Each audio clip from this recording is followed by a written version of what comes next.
एक बार की बात है, महाराज युधिष्ठिर ने भगवान श्री कृष्ण से पूछा, हे भगवान, आपने सफला एकादशी का महात्म बताकर बड़ी कृपा की। अब कृपा करके ये बताइए कि पौष शुक्ल एकादशी का क्या नाम है और उसकी विधि क्या है, उसमें कौन से देवता का पूजन किया जाता है। भक्त वत्सल भगवान श्री कृष्ण बोले, हे राजन, इस एकादशी का नाम पुत्रदा एकादशी है। इसमें भी नारायण भगवान की पूजा की जाती है। इस चर और अचर संसार में पुत्रदा एकादशी के व्रत के समान दूसरा कोई व्रत नहीं है। इसके पुण्य से मनुष्य तपस्वी, विद्वान और लक्ष्मीवान होता है। इसकी कथा मैं तुम्हें कहता हूँ, ध्यान पूर्वक सुनो। भद्रावती नाम की एक नगरी में सुकेतुमान नाम का एक राजा राज करता था। उसका कोई पुत्र नहीं था। उसकी पत्नी का नाम शैव्या था। वो निपुत्री होने के कारण सदैव चिंतित रहा करता। राजा के पितृ भी रो रो कर पिंड लिया करते और सोचा करते कि इसके बाद हमें कौन पिंडदान करेगा। राजा को भाई, बांधव, धन, हाथी, घोड़े, राज्य और मंत्री, इन सब में किसी से संतोष नहीं होता था। वो सदैव ही ये विचार करता कि मेरे मरने के बाद मुझे पिंडदान कौन करेगा। बिना पुत्र के पितरों और देवताओं का ऋण मैं कैसे चुका सकूंगा। जिस घर में पुत्र ना हो उस घर में सदैव अंधेरा ही रहता है।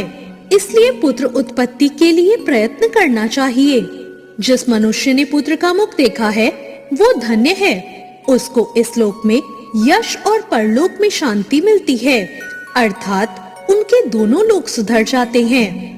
पूर्व जन्म के कर्म से ही इस जन्म में पुत्र, धन आदि प्राप्त होते हैं। राजा इस प्रकार दिन रात चिंता में लगा रहता था। एक समय तो राजा ने अपने शरीर को त्याग देने का ही निश्चय कर लिया, परंतु आत्मघात को महान पाप समझकर उसने ऐसा नहीं किया। एक दिन राजा ऐसा ही विचार करता हुआ अपने घोड़े पर चढ़कर वन को चल दिया और पक्षियों और वृक्षों को देखने लगा।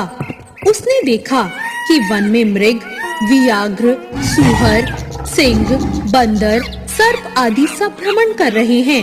हाथी अपने बच्चों और हत्तियों के बीच झूम रहा है।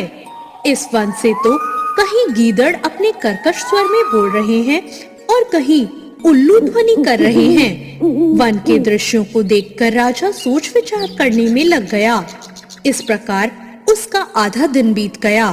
वो सोचने लगा कि मैंने कई यज्ञ किए, ब्राह्मणों को स्वादिष्ट भोजन से तृप्त किया, फिर भी मुझको ये दुख प्राप्त क्यों हुआ।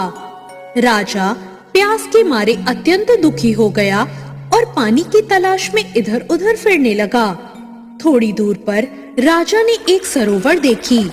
उस सरोवर में कमल खिल रहे थे और सारस, हंस, मगरमच्छ आदि विहार कर रहे थे। उसी समय राजा के दाहिने अंग फड़कने लगे। राजा ने इसे शुभ शगुन समझा और घोड़े से उतरकर मुनियों को प्रणाम करके बैठ गया।